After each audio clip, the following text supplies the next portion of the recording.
Okay, I'm coming back to you with another NFL 2013 preview. The team I want to do today is San Francisco 49ers. I've already done another team in the NFC West. I want to do this one because we all know that this team, of course they made the Super Bowl. Unfortunately they lost, but I still see them. I still see them making it really close. Well, we never know. I still see them being definitely a contender. They're still until proven otherwise the top team because they did make it to the Super Bowl, and last year they proved that they were the the best out of the NFC. So until proven otherwise, um, you can't put nobody ahead of them in the NFC. Um, we all know how great the defense is. Um, that's something to go without question. Um, it to to me it still relies on it's gonna rely on how Colin Kaepernick has grown as a quarterback. Um, had what mistakes has he learned from the mistakes of the past season? Has he improved? And to me, that's what's gonna make or break the team. I'm gonna go off some of the roster moves. First, I'm gonna go off guys who left. I'm gonna go off key guys who left. Of course, they lost Ted Ginn Jr. Um, Randy Moss left, of course. Um, Probably one of the biggest ones out of the two I named was losing Deshaun Golson. He of course he signed a big contract in uh, in Tampa Bay, so that was kind of a void at that moment when they did lose him. Of course they got a young guy to replace him, who Eric Reed from safety from LSU. They got him to replace him. So you know we'll have to see how he pans out. LSU we all know is a great school in terms of football. Um, they usually defensively they always have great players coming out of that off that team. So we'll have to see how that turns out at the safety position. Now I'm going to start. I'm gonna start off with what next. I'm gonna go to who they obtained, guys that they brought in. Of course, they brought in Anquan Bolden, which is probably I would say the biggest one. Um, Let me see. 1 second. Um,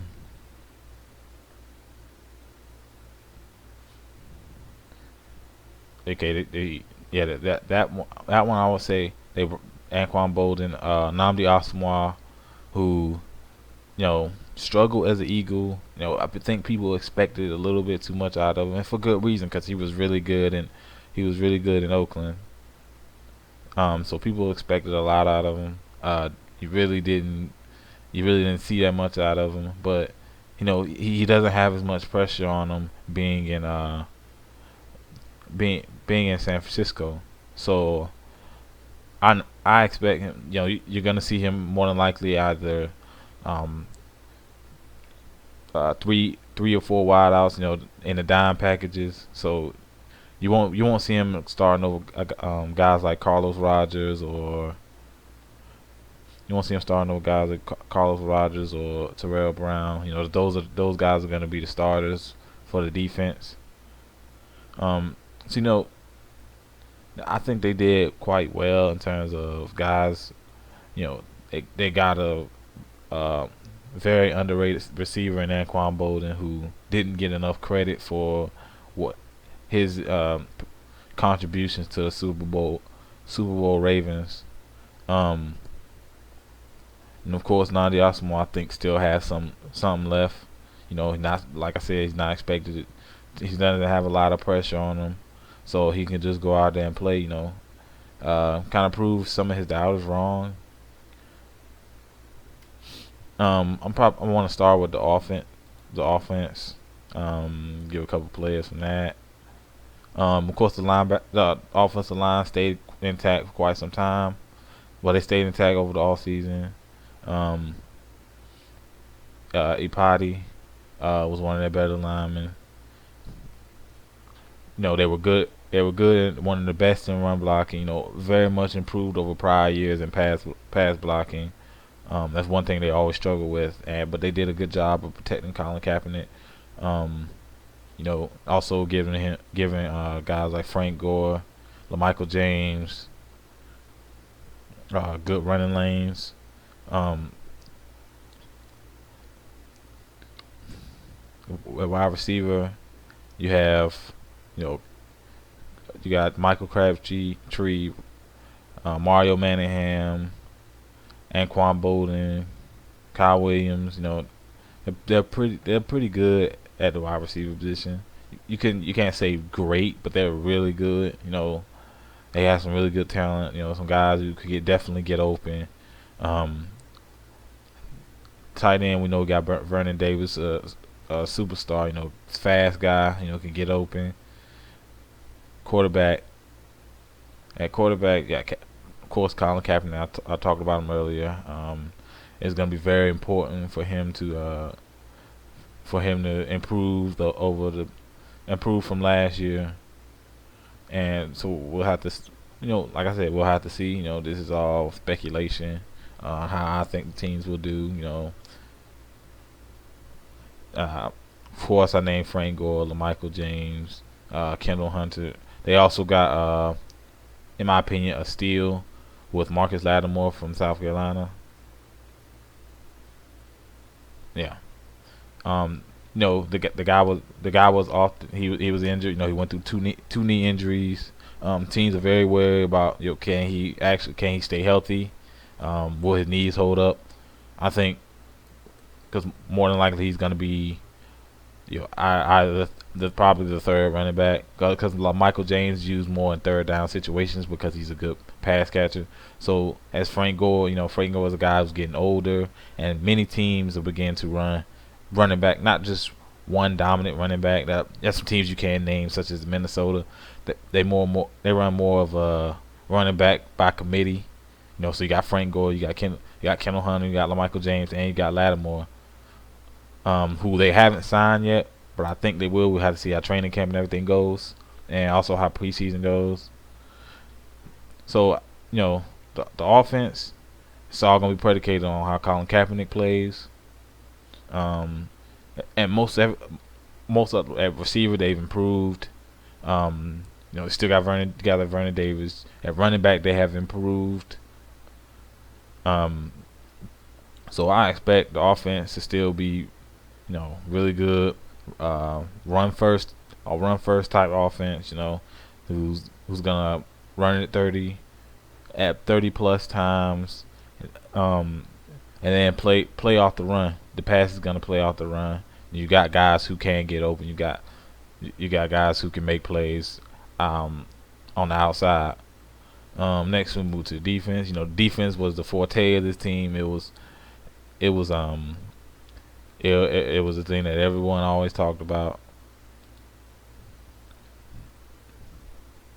Okay, it was a thing everybody always talked about. So I definitely have to bring it up.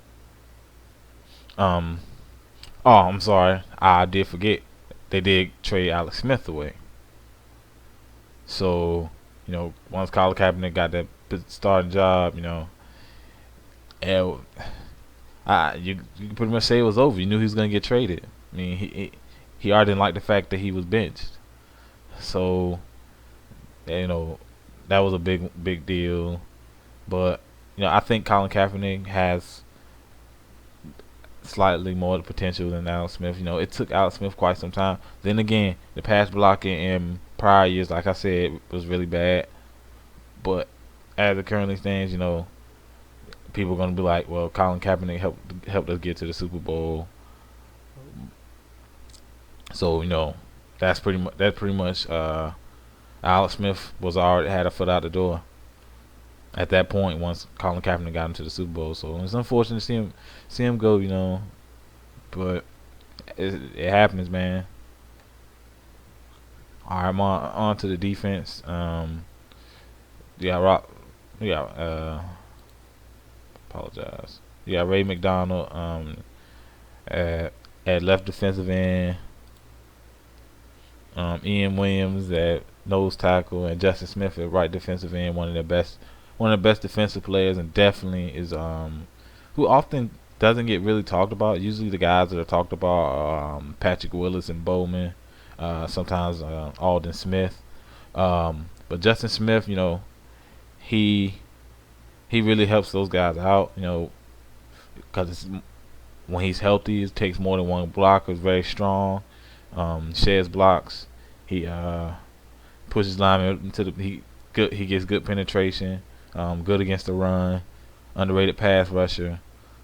So he really helps this linebacking core, who's arguably one of the best, if not the best, linebacking core in pro football.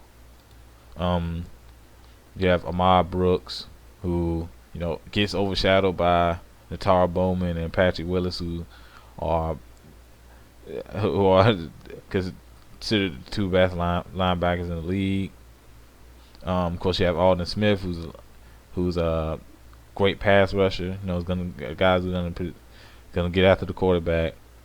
In the secondary, they lost Golson. Unfortunately, he wanted a big contract, so they lost Golson. Of course, you still have Carlos Rogers under contract. You have Dante Whitner, strong safety. Then you have, as I said, the guy Eric Reed, who replaces Golson at free safety. Then you have Terrell Brown and Nnamdi Asomugha. So the secondary is still pretty good. The team didn't really have too many shakeups, like I said, other than losing Golson, Ted Ginn Jr., Alex Smith. It really wasn't that many shakeups in terms of roster moves. A lot of guys got replaced. A lot of guys got replaced, and the team as a whole really stayed intact. And that's a good thing. Keep the guys who were producing on the team, so you can make another run, especially if you have a team that made the Super Bowl. I want to get into the schedule. Of course, the 49ers went 11-4. We all know how they did in the playoffs. They made it to the Super Bowl, lost to the Baltimore Ravens. This year's schedule, as of the regular season, Week 1 is Green Bay. I believe they played Green Bay in Week 1 of beginning of last season. Week 2, very tough Seattle game in Seattle. That's tough. Underrated. Week 3 is an underrated Colts team. Week 4 is a Rams team who gave them a lot of trouble in the regular season. I believe the Niners didn't even beat the Rams. I think one game ended in a tie, and the Rams beat them the next. So the Rams play a pretty tough divisional game. The Texans, like another good team.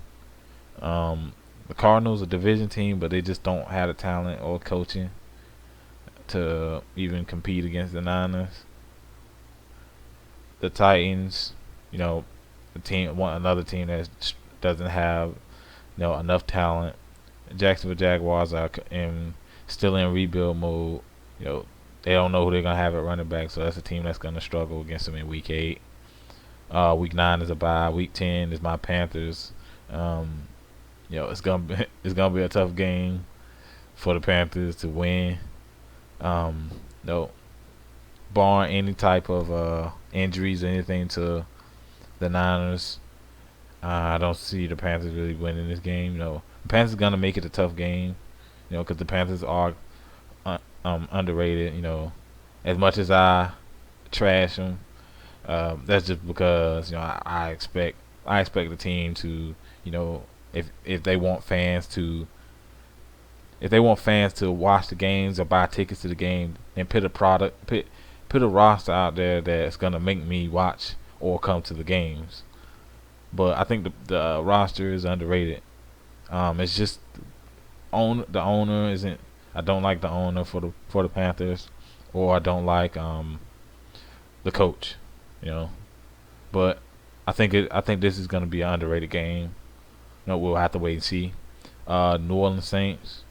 New Orleans Saints, great offense, but I don't think they could do anything to stop the Niners. Redskins, of course, watching RG3 is going to be exciting against a really great defense. Week 13, the Rams, we all know about that game. Week 14, Seattle. Um, like I said, Seattle's going to be competing for that division. They were a game back of winning division. I mean, time for the division last year. So that they're gonna be right there with the Niners. The Buccaneers. I said this in previous videos. Improved secondary. With Golston and Reeves. We'll have to see. With a team that has a roster, especially with a guy in Reeves who hasn't played, who got injured last year, was coming off an injury. We'll have to see how that Buccaneers team is up to that point. Week 16, the Falcons. Now we'll have to see. Will this will this game matter? It is a rematch of the NFC title game.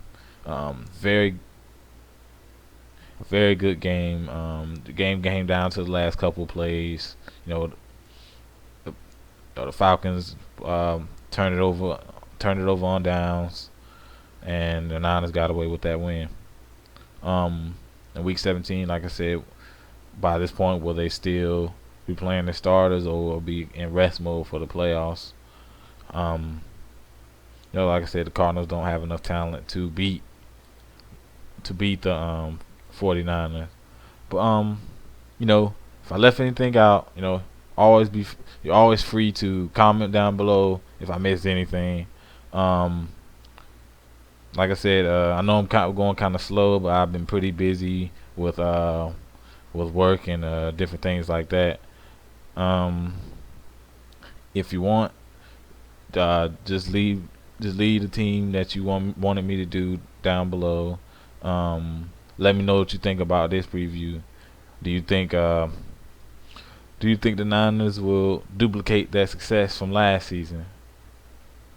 No. Do you? If you agree, let me know. If you disagree, then tell me why you don't think so. Hit that thumbs up button and subscribe to my channel.